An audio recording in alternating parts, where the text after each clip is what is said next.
What's up, guys? Thank you so much for joining me today. I am so excited to be back with another episode or season, I should say, of CarBiz Leaders Live. This season, we're presenting Coach's Corner, and I'm starting off this season with one of my coaches. Get in the game. He's doing incredible things for dealerships all over the country, and I know that he is going to be there for you. So, without further ado, I'd like to welcome our special guest today, Glenn Lundy. Glenn, so happy to have you. Thank you so much for taking the time out of your busy day. I know that you're coaching dealers and bringing them up. And, you know, I am connected with a lot of dealerships on Facebook. And I got to say, the dealers that you're connected with are really doing something special. What's the secret? Everybody wants to know. Well, thank you. I'd say the biggest secret is the dealers that I'm connected with are dealers that throw their egos out the windows and they just want to grow. They want to grow, and they're not handcuffed to old philosophies, strategies, systems, and processes. They're willing to mix things up and get really uncomfortable in order to truly grow and scale their business. So an open mind ends up leading to open funnels for lots of money for them to pour into. Yeah. And I think it's so important too, because the landscape is beginning to shift, and I think you started talking about this a couple years ago when you were trying to prepare everyone. And I think it's starting to, the landscape, it's tough. There's not a lot of free flowing cash like there used to. It's harder to get a customer. You have to be a master. What would you say is like something that you really are currently preaching to your guys right now that are in the elite automotive club? Well, we try not to do too much preaching. And that's I mean, I'm sorry, but I know exactly what you mean. You have the deep voice. You know what I'm saying?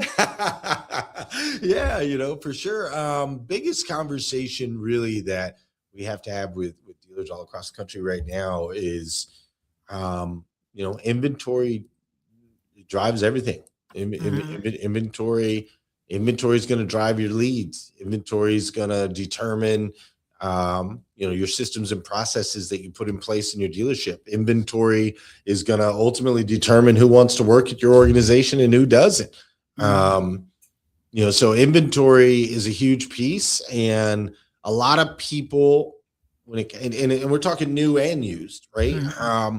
And what we find is a lot of people on new, they just kind of do what they've always done. Whereas there's technology that you can use nowadays. There's new paths and patterns and things that you can do to acquire more inventory on the new side. And then on the used side, people are used to fishing, in their little honey hole out back. And the reality is, in today's market, you better freaking, you got to expand your horizons, man. You're not going to find everything you need to be successful in your backyard. This business has gotten hard. Like, it's really, really, really, really hard. And the great news is, for those that are willing to do the work, it's also gotten, this business is incredibly rewarding. Like, the work is worth it. But a lot of people are just kind of sitting back, trying to take it easy, doing what they've always done. And ultimately, in today's market, that mindset or that work ethic, it just won't hang anymore. Like Grant Cardone, our friend Grant, he talks about it all the time. He's like, there's bad, there's good, and then there's great. There's a little bit of bad, like people that just suck at the car business. Then there's good. There's a whole lot of people that are good, a whole lot that are good. And it used to be okay to just be good. But now people will only pay for great. Yeah. They will only pay for great. They won't pay for good anymore. And so you have to be great to win in today's market. Good is no longer good enough. I couldn't agree with you more, but in order to get great, you got to get good first, So I don't know if I believe that. You got to go from you don't think there's great isn't necessarily the product that you're delivering at the end. Great is the discipline to show up every day. Great is waking up early, doing the thing that you know you need to do every day.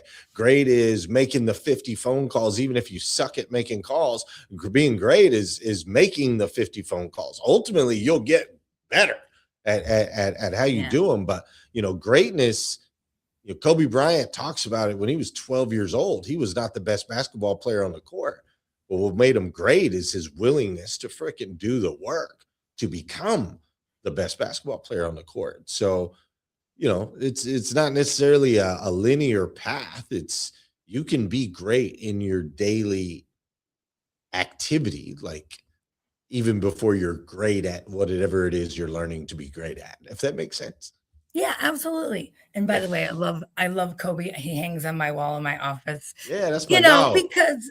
because he is like one of those people that like it was relentless. Like he was just like no matter what, right? And he was going to be determined to be better than everybody else out there. Like the goat, the greatest of all time. So, we're talking about your journey to greatness. We talked about discipline and we talked about Kobe, but that drive that kind of keeps you up at night, willing to wake up and do those things. What are some of the ways that like you try to improve your every single day? Some of the ways that I try to improve every day. Yeah.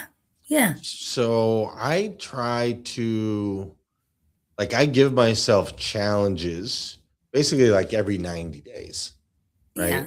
Every 90 days, I give myself challenges, and I'm just trying to improve like one area of my life. So here's something that I do, Rachel, that is very valuable. And I don't have the book here. I showed it to you, my planner, but so every week, Yeah. I believe there's 8 pillars in this thing called life, right? Mm-hmm. So faith, fitness, family, finances, friends, career, education, mental health. Those are the 8. Mm-hmm. And every single Saturday, I will grade myself on a scale of 1 to 10 in all 8 of those areas based on just the last week, right? In the Okay. last week, where was I on finances? Was I a 1 or was I a 10?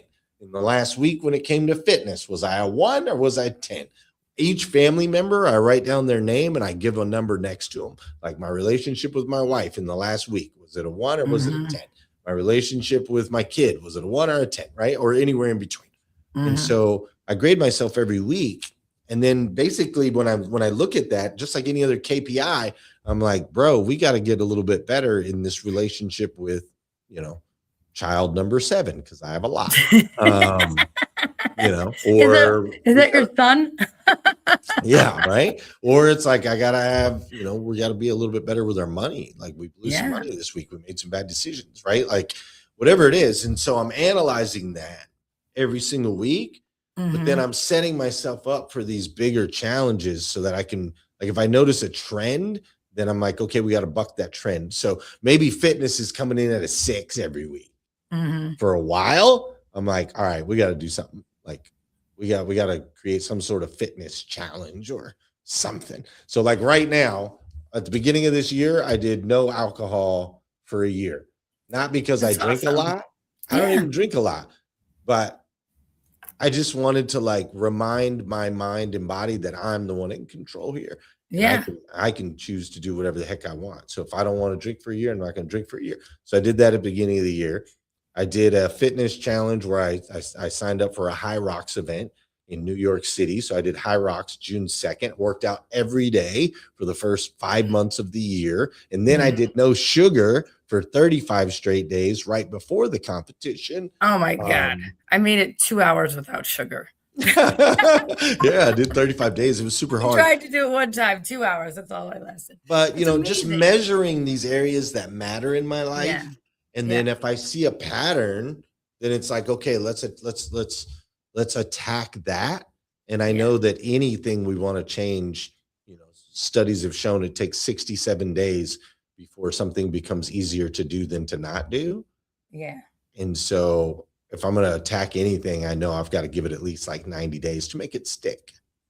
Yeah. So those are the things I do. I love it. I love them. I love it. Now I want to we have this big conference. Everybody's coming to Day Trois, and I've been speaking to a lot of dealers that are interested in coming to Digital Dealer, and because everybody, it's the AI buzzword, okay? AI buzzword. Yeah. Now, there's a lot of people out there, ooh, AI, I always have this thing, real deal versus the fake. What should people really be looking into? Can they do it themselves? Should they buy some other software? Let's get real about AI and how it's gonna operate into a dealership and how we can determine if it's the real deal or the fake. Yeah, right now it's an interesting time. AI obviously has the ability to enhance um, our capacity as a human being, what it is we're able to do, um, increase efficiencies, allow us to brainstorm, expand our imagination, so on and so forth, right? It has all these abilities. At the same time, right now, most of it's a scam. Most of it's BS. Most of it really isn't doing anything. I can't tell you how many people, I could not tell you how many people are reaching out to me with this is the greatest thing since Jesus walked the earth. And they all believe it. They all believe it's the greatest thing since Jesus walked the earth. The AI told them it's the greatest thing since Jesus walked the earth.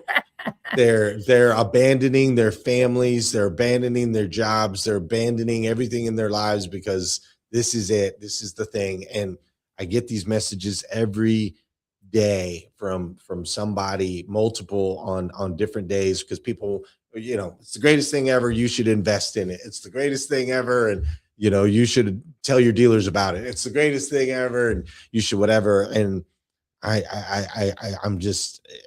appreciate the initiatives of all these people, but at the same time, it's like, shit, dude, show me the money.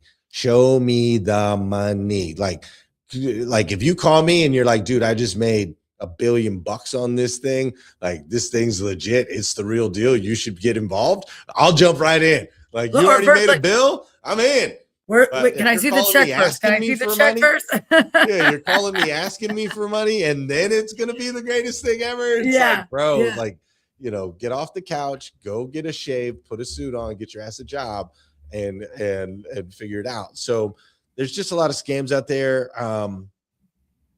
The technology is great. The technology is not anywhere near what they say it is. Like, they told it to be, the end all be all, transforming all of life. We're saving cancer. No one's going to need a job in 10 years, blah, blah, blah. That's these companies' job. Their job is to hype this thing up like crazy so they can get investors to give them money, because they're not making any money. Like, none of these companies are making any money. OpenAI is not making any money. Anthropic's not making any money. Gemini, none of them. They're not making any money. All their money is investor money. So they have to tote it as the greatest thing since Jesus ever walked the earth. But the reality is, it's flawed. It makes mistakes. It's not seamless. It takes twice as much energy and effort to build as it does to actually just do. The ROI currently is not there. So all of that to say, I'm an AI fan. I use AI. I use AI for certain things. But right now, dealers need to really focus on building systems and processes that make them sell more cars and are profitable, than trying to put some magic fairy dust and think that all of a sudden that's going to be the key. Like, that's not the key. The AI will do two things. It will expose where you are weak. If you put it on a weak system or process, a weak foundation, it will expose that. And if you put it on top of an already solid foundation, it will enhance that. So it can enhance or it can expose, but it doesn't solve for anything. That's not where we're at with the technology. It's not solving and it can't replace the relationship or sometimes I was building this thing in AI, and my brain was going faster than the AI, and I'm like, what's taking so long? And it's like, this is really good. It gets mad at you too. For sure. It gets tired out. Dude, mine cussed today. As a matter of fact, I was talking to ChatGPT, and it came back, and we're talking about a new challenge actually that I'm trying to brainstorm out of my head, and so I'm doing some brainstorming with it. And it said, "Yeah, we're looking for that holy shit moment." That's what ChatGPT said to me. I was like, "Wow, apparently you're really starting to mirror my language here in this pod." So, yeah, it's really cool stuff, man. And people should definitely learn about it. And I've been telling people on my show, like, learn about AI, man. Learn about AI. Invest time, effort, energy in AI. I'm not saying stay away from it. I'm just saying if you think that you're going to plug in some sort of AI and all of a sudden you're going to go from not profitable to profitable, it's not how it works. And of course, there's some companies, that are further along too. And as I've kind of like been in this business for a long time, you can start to see where people are. Everybody wants to talk a big game, right? But it's like they have to sell.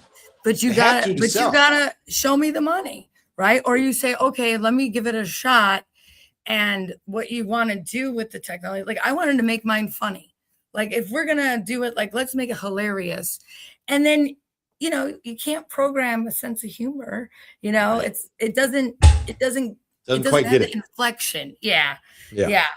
So I wanted to talk to you personally about stuff that I would like to know.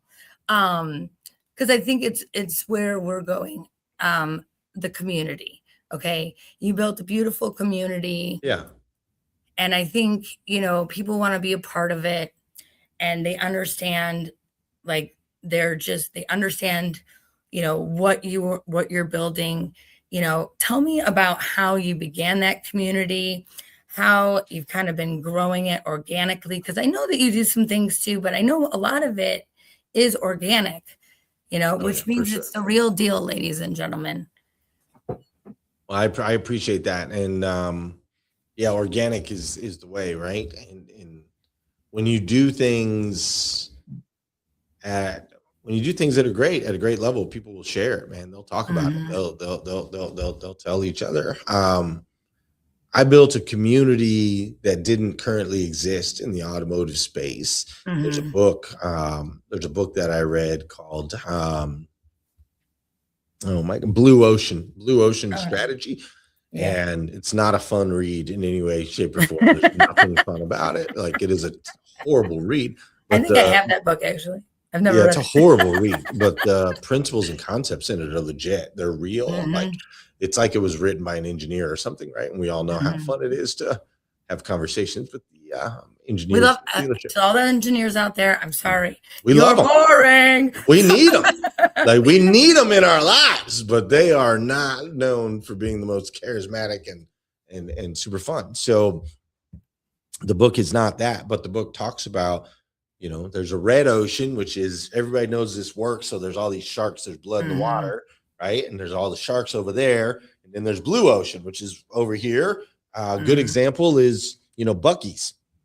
Yeah. Buc-ee's, the model for a gas station is it needs to be convenient. It needs to be close to people. It needs to be like, you want to put it right on a busy street corner, right? Yeah. Like, that's always been the model for gas stations. And so the red ocean gas station model, there's gas stations all over the place. We're all within 2 minutes of a gas station at any given time.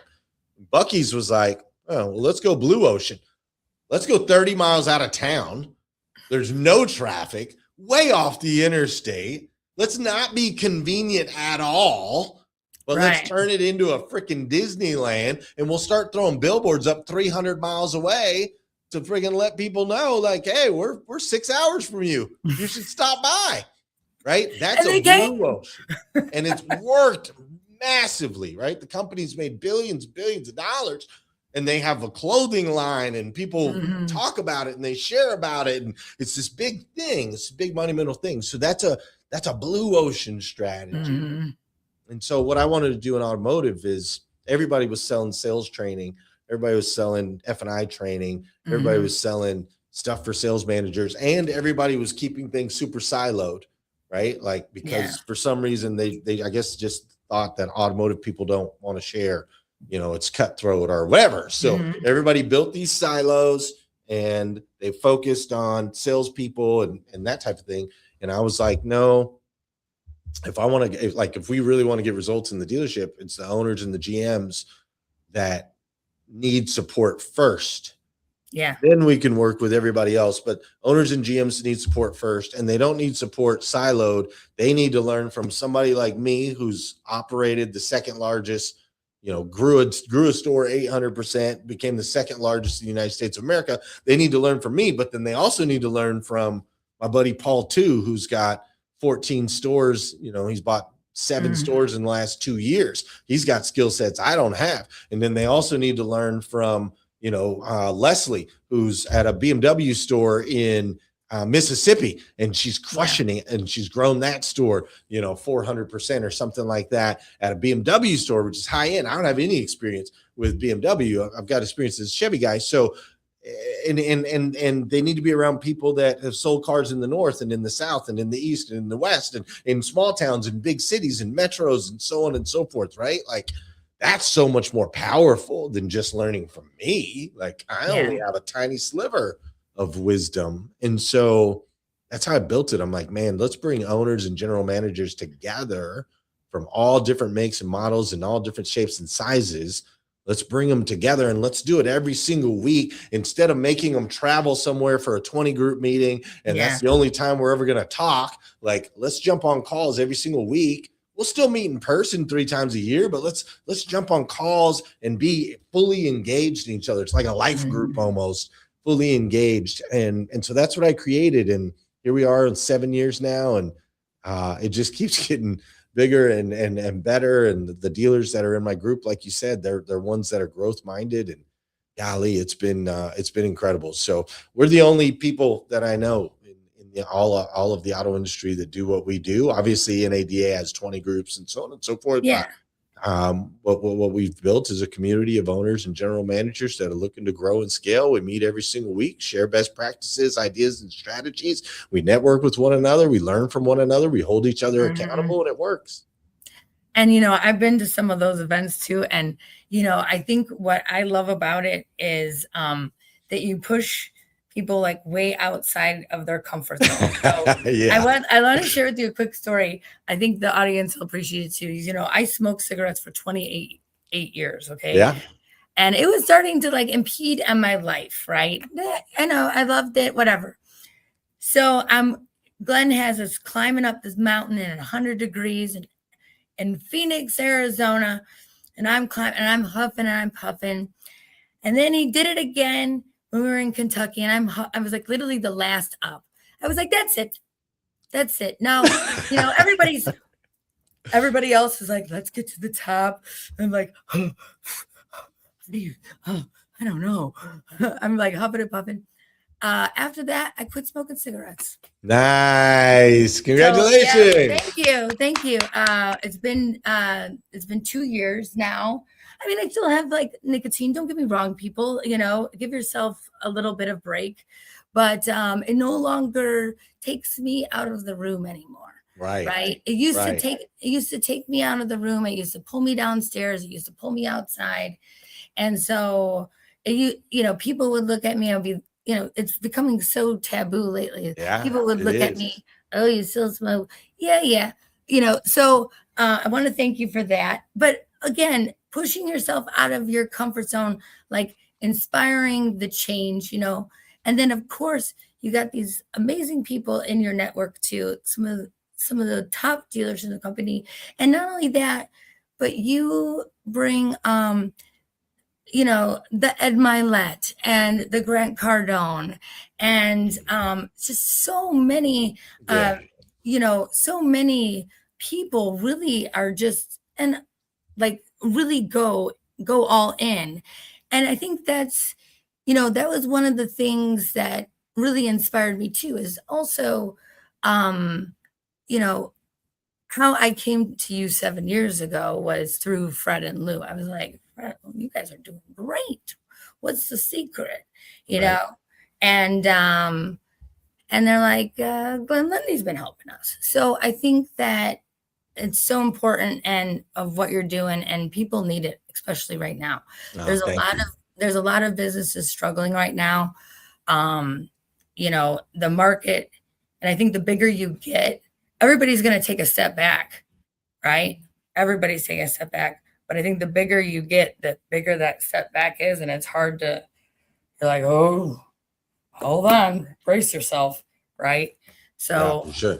I want to talk about bracing yourself and moving forward, for those people out there that just need a little bit of like a keep going. We got this. Yeah, anything done daily changes everything. Mm-hmm. Anything done daily changes everything. So I think, somehow along the way, I don't know exactly where, but I was blessed to learn this lesson that you've heard it as, you eat the elephant one bite at a time. It's like, just continue to do the right thing in the now. And if you continue to do the right thing right now, it will compound. Like waking up early and doing the morning 5. I've been doing that every morning now for over a decade. The compound effect of that is insane, right? Yeah. I wake up with no snooze button. I write down my gratitude and goals every single day. I don't touch my phone until I've done these things. I do some sort of physical exercise, which takes care of my health. And then I send out an encouraging message. Well, do that 365 days a year times however many years, right? That's 5,000 times. And nowadays, like, it's a superpower for me. I can get up at 3:30 in the morning like it's nobody's business. I've got more hours in a day than most people do, right? I sleep less than most people, but yet I have more energy. I'm healthier, like all the things, right? And so the world goes like this, bro. Economy goes like this. Markets go like this. All that stuff goes like this. So your job is to stay this. Like, you just have to stay flat. You can't let yourself emotionally rise or go down. Like, you just stay flat. When things are great, you stay here. When things suck, you stay here. When things are great, you stay here. When things suck, you stay here. Like, you gotta just stay. Yeah. Of course, right? We mentioned Kobe earlier, Jordan, these guys, when you think about it, right? As soon as they win a championship, they're like, next morning, they're in the gym getting ready. Like, they're just doing that thing that they do every single day, whether they're winning or losing. And that's what I would say to anybody in the industry right now, man, is the market's going to go up, market's going to go down. You're going to have Carvanas and Amazons and Teslas. You're going to have Chinese vehicles. You're going to have wars. You're going to have Great Depressions. You're going to have stock market blow-ups. I mean, it's all happened before over the last 100x years. And there are dealers that have thrived through those events, and then those that have been completely demolished by them. And the only difference is the ones that thrived through those events just did the things daily that they know are keys to success, instead of trying to do everything on, try to solve everything all at once. Like, just do the right thing each day. Well, Glenn, thank you for your time today. Amazing. Of course. By the way, I did want to say one last message. Because we have some people coming on the show. We have Macy Duvall and Missy Washam of Impactful Messages.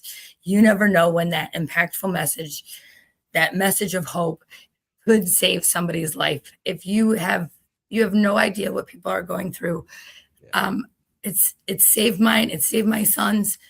Please, it's money. It's this. It's life, but send that message, because you never know who on the other end really needs to hear it. There you have it, ladies and gentlemen. Glenn Lundy, the one and only. Thank you so much, sir. Really appreciate you being on today. You're amazing. I know you've got a busy packed schedule. We got a great lineup of speakers and guests, guys. I'm curating the best of the best for you all. So I appreciate it. I'd like to start with one of the very goats in this space, Glenn Lundy. Thank you, ladies and gentlemen. Thanks so much for watching, everybody. You're appreciated. Glenn, you're the man. Thank you. Thank you, Rachel. We'll see you. You got it. Bye.